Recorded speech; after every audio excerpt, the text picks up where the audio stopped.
Hey guys, it's M4J here, and welcome back to the Jeffries network on OpenTTD. Now today we're doing another big build. You remember I said last time we're constructing the third rail line today that's going to connect between Fort Flunwood and the Great Eastern, or the Guard City Eastern main line, just northwest of Denstone, I think it's called, Denstone Carnegie, which is still, I think, a really unique name for that station, let's put it that way. I'm still not 100% sure if I'm going to stick with that name for now, though. It's okay, it'll do. That's where I'm going with that, it'll do. But this main line is quite a challenge, really. It was a lot of fun to build, I have to say. There's lots of different stations of lots of different varieties along this route, which I'm really happy with, because I do like variety on the network where I can sort of squeeze it in. So we've got, it's mostly 4-track. There are a couple of sections, particularly towards the southeastern end, where it goes down to 2-track. And there's kind of a little bit where, even though it's 4-track, it's technically 2 lots of 2-track. You'll see what I mean in a second. There's also lots of junctions along the route. You might remember last time I said about the Buntbourne junctions. I have built the Buntbourne junctions in this episode, and again, very challenging, but a lot of fun. It's a lot of brownfield site at the moment because the rejuvenation hasn't yet happened, as I do build this with the game paused. We are at that stage now. To be honest, it's happened a lot later than I thought it would, but we are at the stage where the game is running a little bit more sluggish when unpaused. But considering it's only a minor difference, and it's only really when I'm in areas where there's lots of built-up areas, so Guard City in particular, it does run quite slow. But you think, I think there's something like 700, 800 trains out on the network at the moment, and I would say about 500 or 600 of them are focused in and around Guard City. The fact that it's being able to cope with so many vehicle movements, plus there's all the ships, there's all the buses, the trams, the taxis, it's quite impressive that the game is still holding up. There are lots of calculations taking place as well, sort of behind the scenes. If you think about it, cargo dist, I think I do still have a little bit of leeway with that actually, so I might go fiddle with those settings in the next few episodes.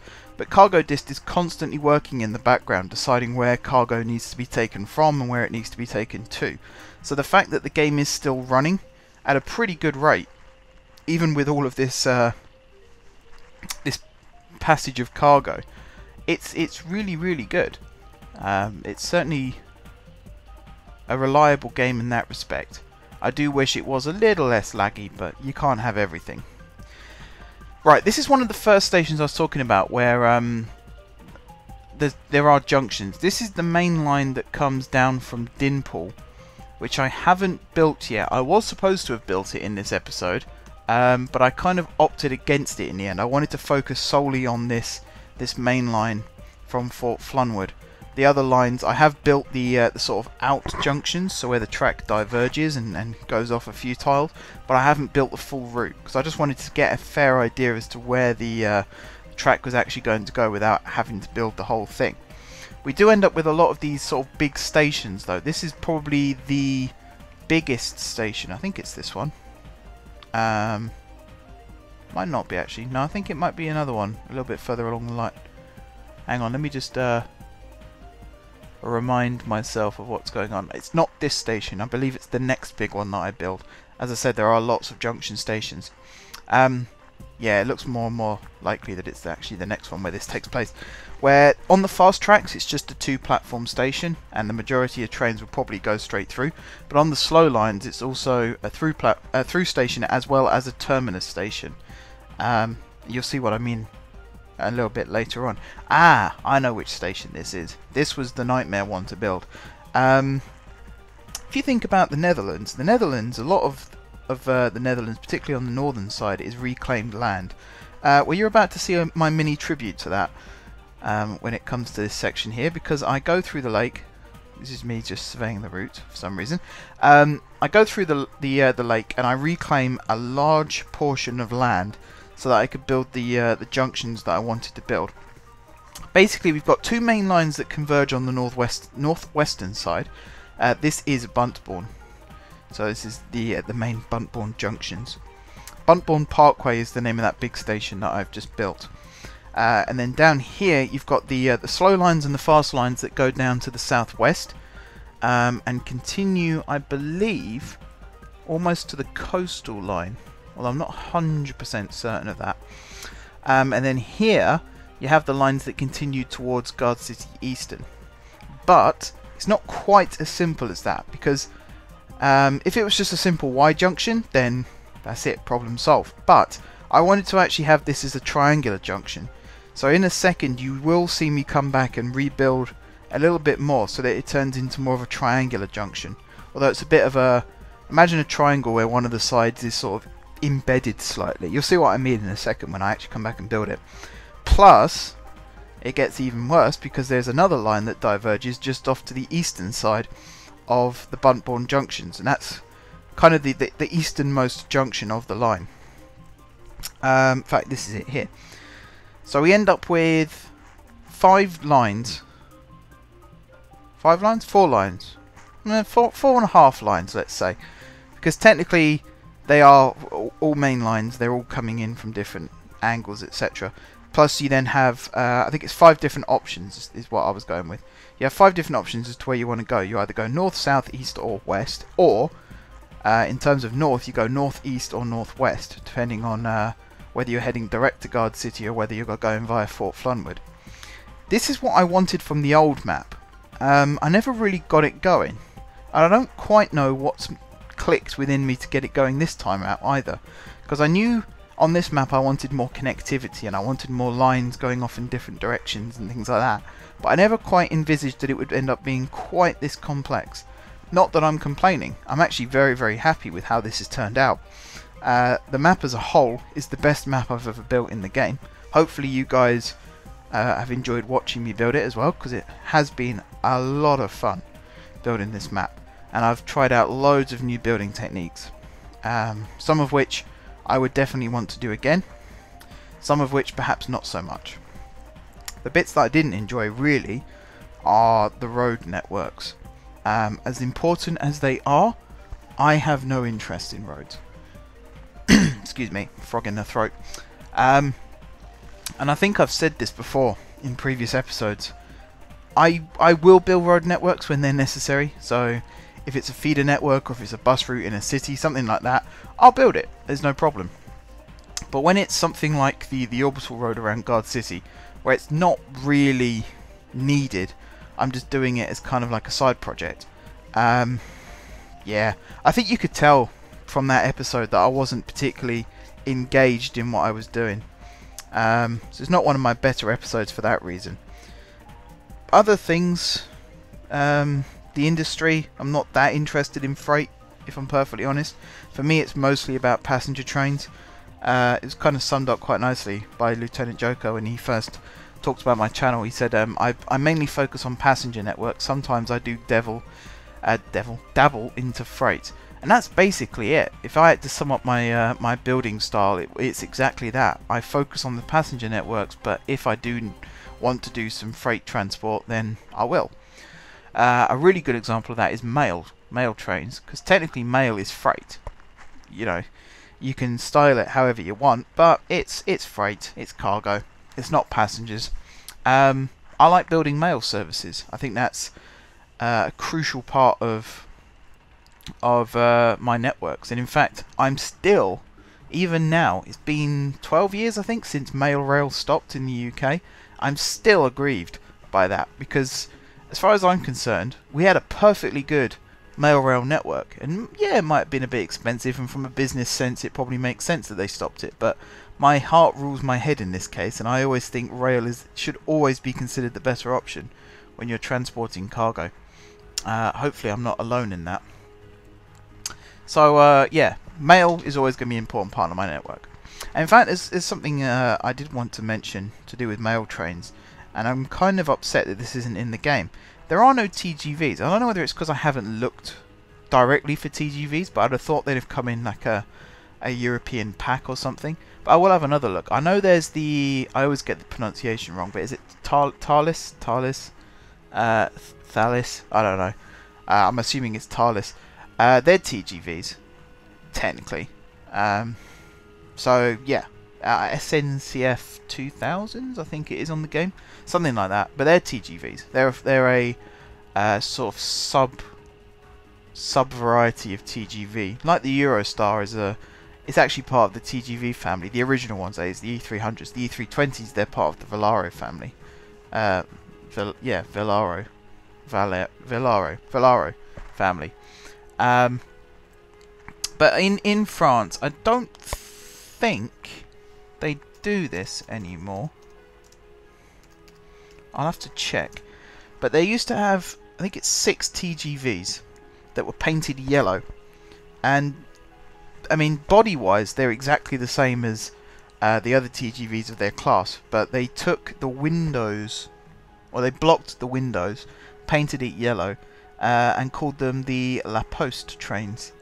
And yeah, that's basically it. They were freight trains. They were converted into freight trains to carry mail. La Poste is the French equivalent of Royal Mail, from what I can gather.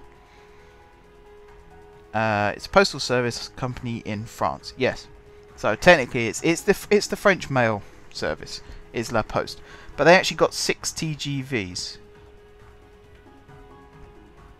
Yeah. Well, technically, 5 were built, and then they got 2 more to take it up to 7. But they were the fastest freight trains in the world, top speed of 168 miles per hour. And I brag about the HSTs being the fastest diesel trains in the world, but can you imagine having the fastest freight trains in the world?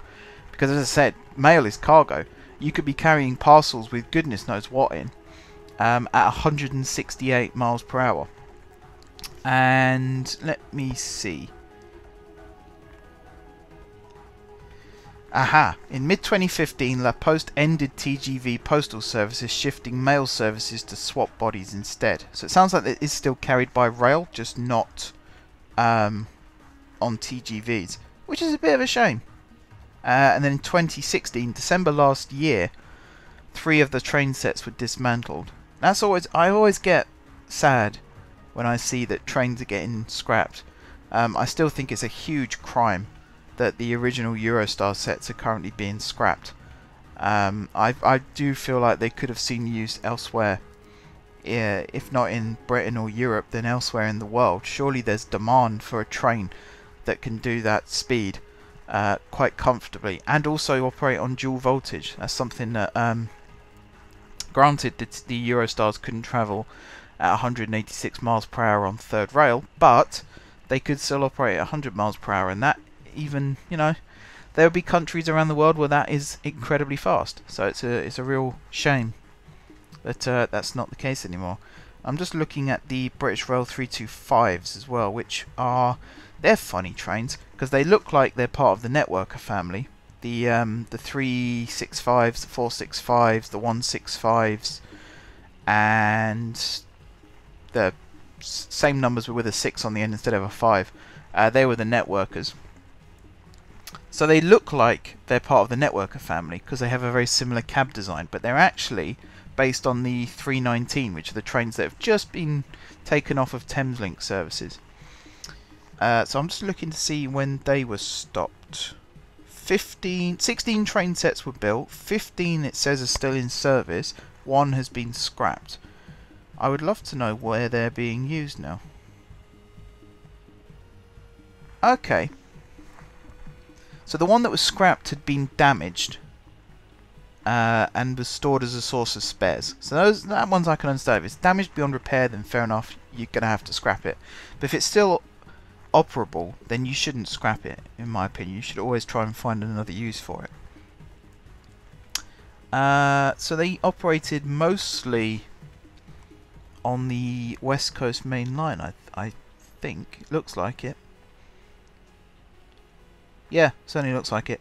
Between London to Glasgow and Edinburgh at 100 miles per hour, which again, you know, pretty fast for a mail service. They also were dual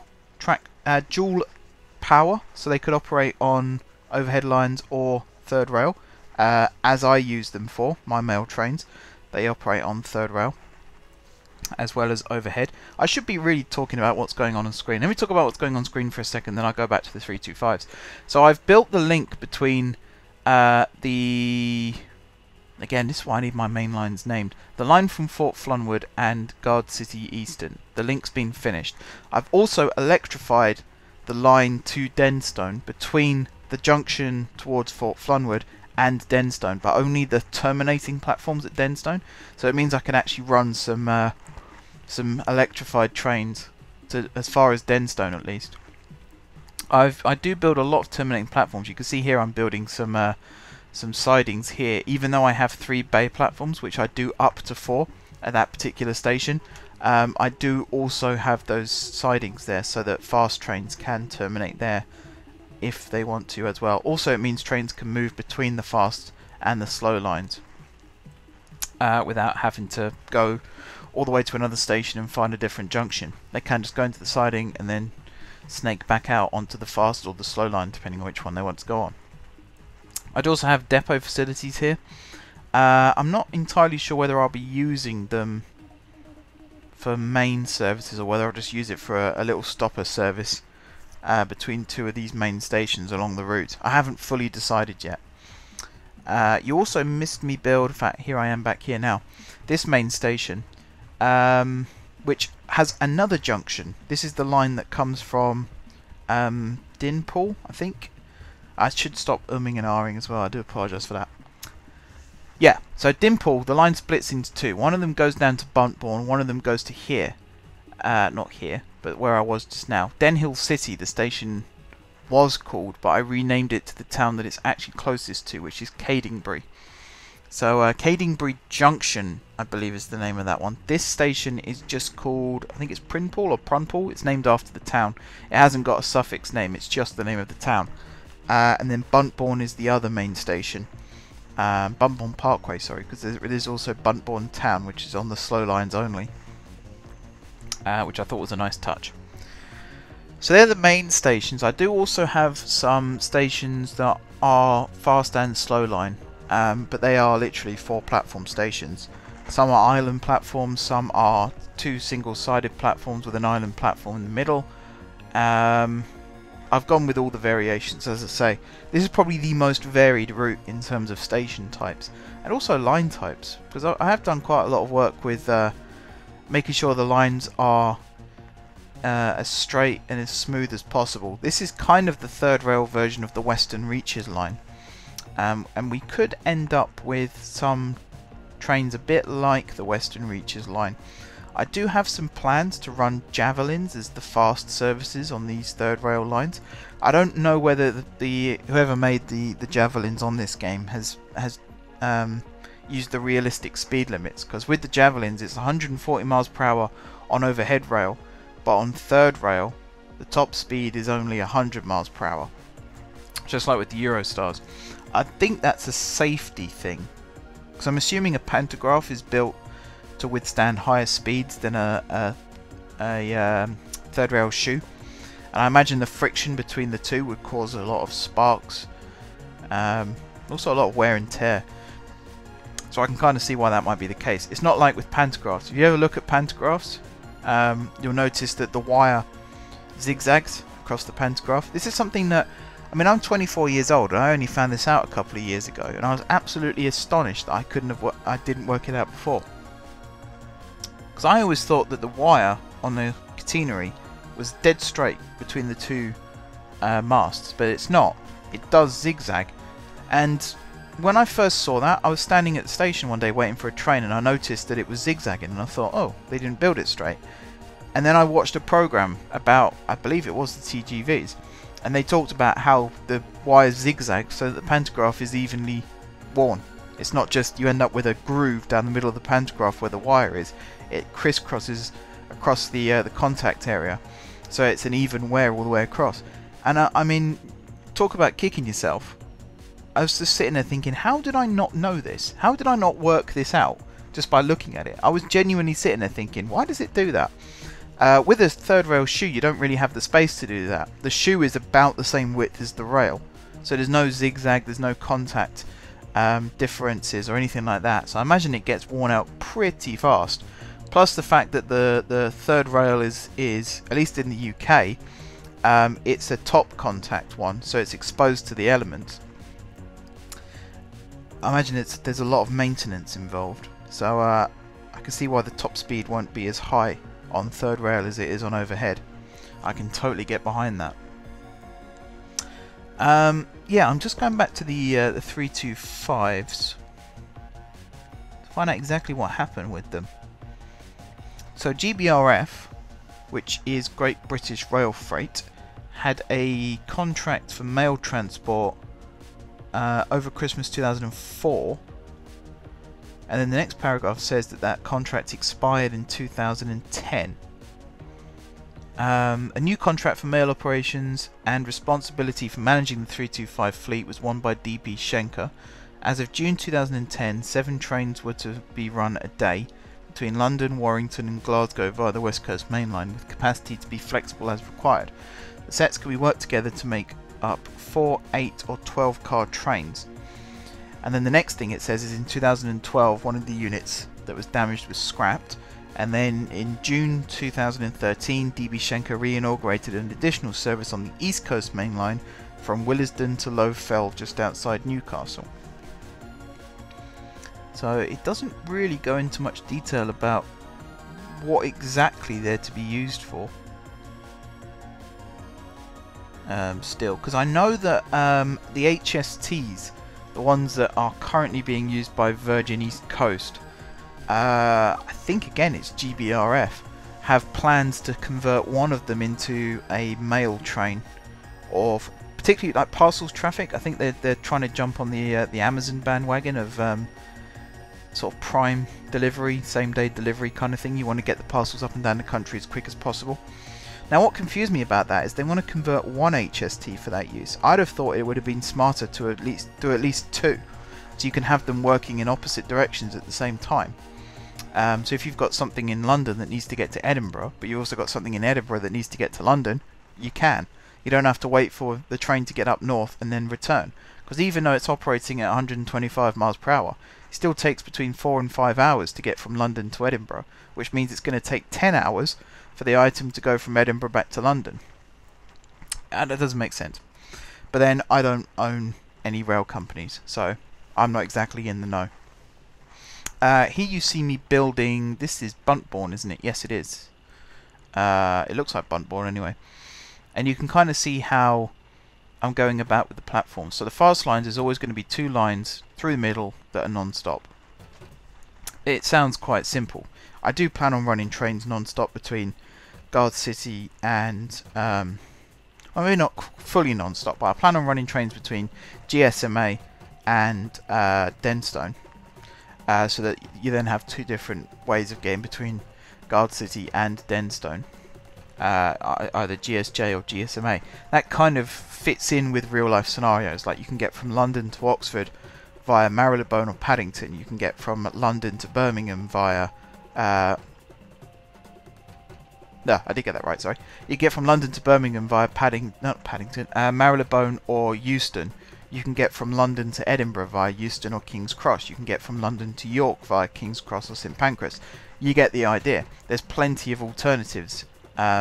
What's great, I find, is if Marylebone's closed for whatever reason, trains can go from the Chiltern Main Line to Paddington. If Paddington's closed for whatever reason, Great Western trains can go from the Great Western Main Line to Marylebone. I think there is a bit of a deviation that way round. I know that it's easier to go from Marylebone to Paddington than it is to go from Paddington to Marylebone. But I like that versatility, so I have tried to replicate that here. For example, between Guard City and Plindon, you can take the Western Reaches line, which is slightly longer. The trains are a little bit faster. The APTs, they can go 160 miles per hour, but you have to go up through Renfingfield, through Munningpool Falls, and then down the coastal route. Or you can just hop on an HST and go the quicker way. It's very much up to the passenger, really.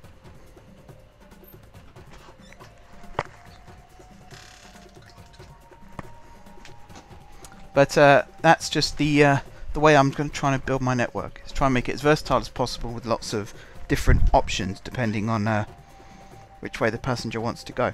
Trying to replicate, just shutting my door there, sorry about that, trying to replicate real world scenarios. So yeah, I'm not 100% sure what the 325s are going to be doing. That's a bit of a strange one. If you go to the Nene Valley Railway, you get to see the mock-up cab. It's currently on display there. That's a bit of a random tidbit of information for you.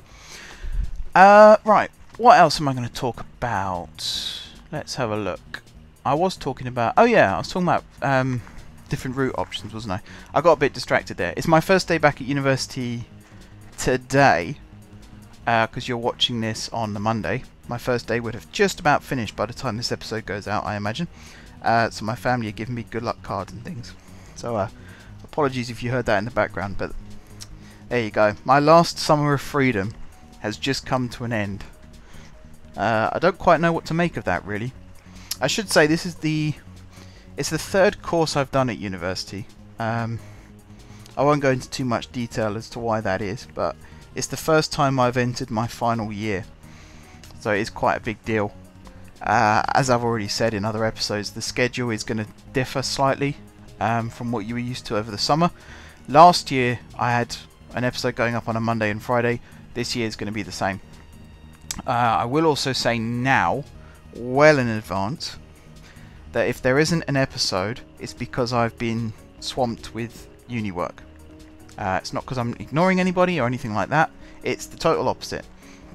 It's actually, I want to focus on priorities.